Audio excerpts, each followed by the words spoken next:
কয়েকদিনের মধ্যে বান্টির স্কুল প্রায় ১.৫ মাসের জন্য ছুটি হবে। বন্ধুদের সাথে গল্প হচ্ছে ছুটিতে কে কোথায় বেড়াতে যাবে। বান্টির এক বন্ধু সমীর বলল সে যাবে তার পিসি বাড়ি। বিপুল বলল সে যাবে তার মামা বাড়ি।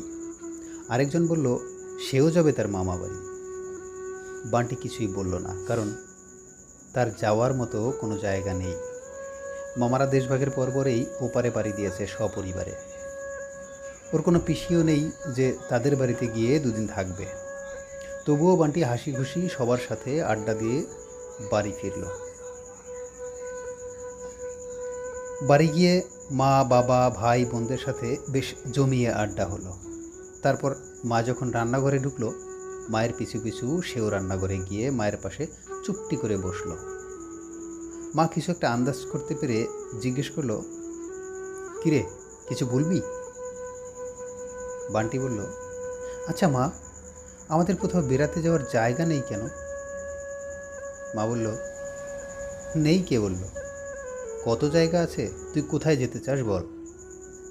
বান্টি বলল, মামা বাড়ি। মা বলল, ধুর বোকা, তারা তো দেশে নেই, তুই বরং আমার মামা বাড়ি যা।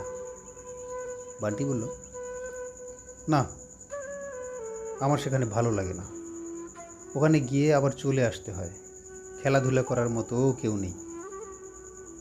মা বলল, তাহলে কোথায় যাবি বল? বান্টি বলল, আচ্ছা মা, আমরা উত্তর দিকে কোথায় যেন যেতাম বেড়াতে, গিয়ে রাতেও থাকতাম। মা কোনো কথা না বলে চুপ করে ভাবতে থাকে বান্টি কোন বাড়ির কথা বলছে। কিন্তু ওর সেসব কথা মনে না থাকারই কথা।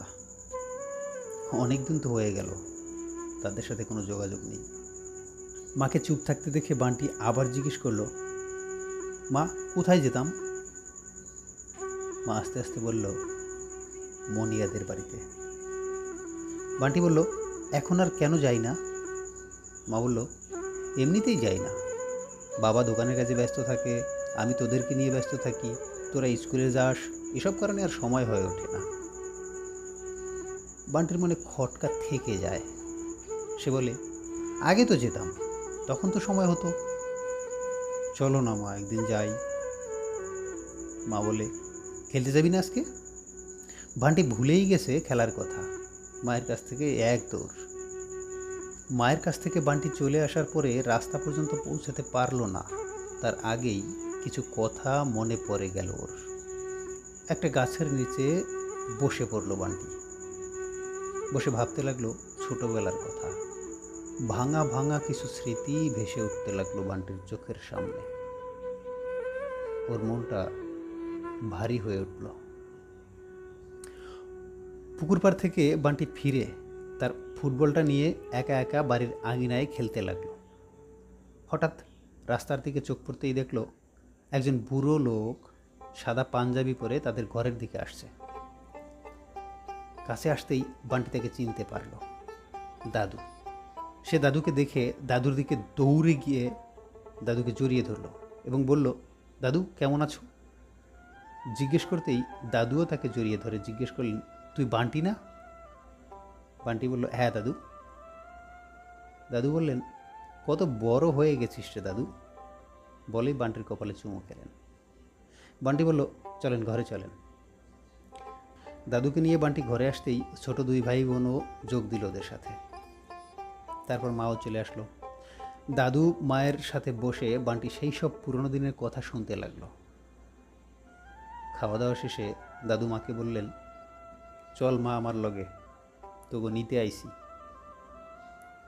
মা বলল, কি যে বলি আপনাকে, কি করে যাই বলুন তো?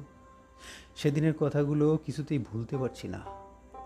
যখনই মনে পড়ে তখনই চোখের জল ধরে রাখতে পারি না, বলেই মা চোখ মুছতে লাগলো।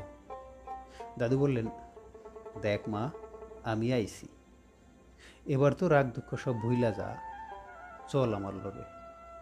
জানোসই তো মণি আর উপেন কত ঘনিষ্ঠ ছিল, আমরা কখনোই অগরে আলাদা করে ভাবি নাই, কিন্তু আমার বৌমা ওই দিন যে ওইভাবে কথাগুলো কবে, ওইটা ভাবতেই পারি নাই। আর ওই লজ্জার কারণেই আমি এতদিন আইতে পারি নাই। এইবার হগ্গর লজ্জা বইলা তবু নিতে আইছি। এছাড়া মনের কোনো ছেলে নাই, তিনটা মাইয়া। বান্টি আর ছোটই তো হগ্গল। অগত হইয়া আর কতদিন এইভাবে দূরে থাকমু ক? মা বলল, আপনি বান্টিকে নিয়ে যান, আমরা দেখি পরে কখনো যাব। মায়ের কথা শুনে বান্টি বেশ খুশি হলেও একা একাও যেতে পারবে না, মাকে সাথে যেতেই হবে। কিন্তু মা তো যাবে না, তাহলে উপায় কি? এসব উল্টাপাল্টা ভাবনায় বান্টি ডুবে গেল। দাদু সেদিন আর গেলেন না। পরের দিন ভোরে কাউকে না নিয়েই তাকে ফিরে যেতে হলো। যাওয়ার সময় দাদু বলে গেলেন, বান্টির স্কুল বন্ধ হওয়ার আগেই আমি আবার আমু।